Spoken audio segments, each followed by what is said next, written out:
I went to the theatrical re-release of Jaws this past weekend, Sunday night to be specific.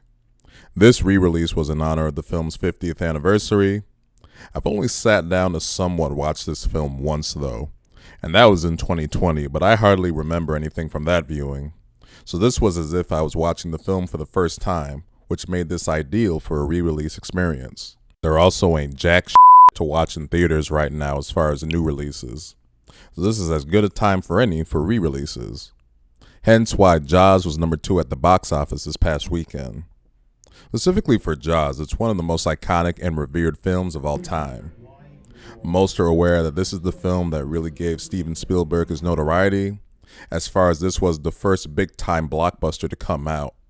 All this occurring in 1975. In Jaws, a big-ass shark terrorizes the ocean waters of Amity Beach, forcing a trio of civilians to take matters into their own hands. I've come to the opinion that some films need to be looked at in the context of when they were released, to some degree anyway. Even though this film has the label of being the first blockbuster ever, although you could argue Star Wars deserves that label. But anyway, in the modern context, this is not a bombastic Sharknado type action fest. It takes its time to build up its great white threat, and shows at times it's the things you don't or can't see that can be the most effective. Although as things continue to progress, I did start to think, show the f***ing shark already.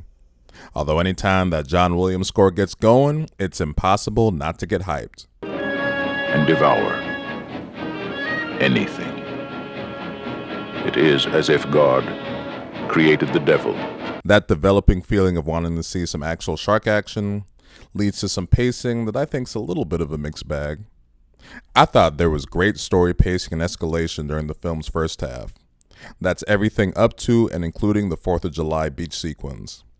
I like the story pacing and energy, as well as the sense of chaos that Mr. Shark was creating amongst the community.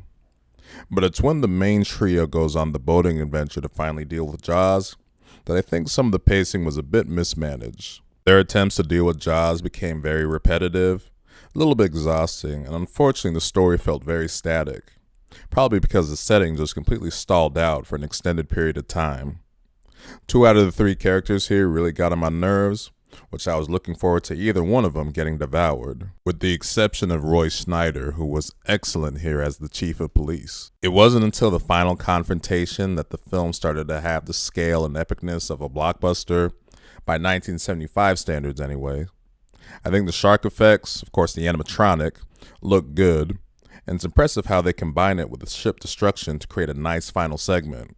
And in the context of a 1975 film, I like seeing the authentic filmmaking grit of a 70s film, and that they didn't do a special effects new edition mess like they've done for Star Wars or Spielberg's own E.T. If I'm watching a film from the 1970s, then I want it to look like a film from the 1970s. They did a 4K HD restoration for this film for its re-release, and it did look great on the big screen. But admittedly, I can't say I love this movie all the way through. There was a stretch during the final boating section the film was losing me a bit, and seemingly some of the audience I was with. But like I said, that final confrontation was really cool to see on the big screen, and there was some good filmmaking all throughout. I can say I firmly liked the movie, can't say I loved it, but hopefully that's not considered a blasphemous opinion in the context of film history. To get some additional perspective, I checked out the second film afterwards, which released on 1978. It was available to watch on Netflix. I hadn't heard great things about the Jaws sequels, but I thought Jaws 2 was okay. It's not as refined in its filmmaking as Part 1, but I did think it was mostly watchable. In retrospect, it did help me appreciate some of the filmmaking qualities of the first film, so at least there's that. So that'll do it for this review of the re-release of Jaws. If you made it to the end of this video, thank you for watching. Is a perfect engine, an eating machine.